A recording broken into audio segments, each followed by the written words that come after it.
Pencil, खोलबल, bag, sharpener.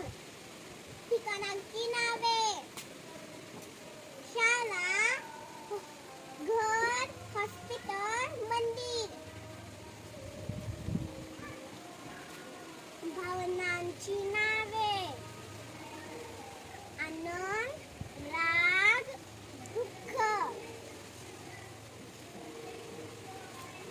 Thank you. Clap for yourself.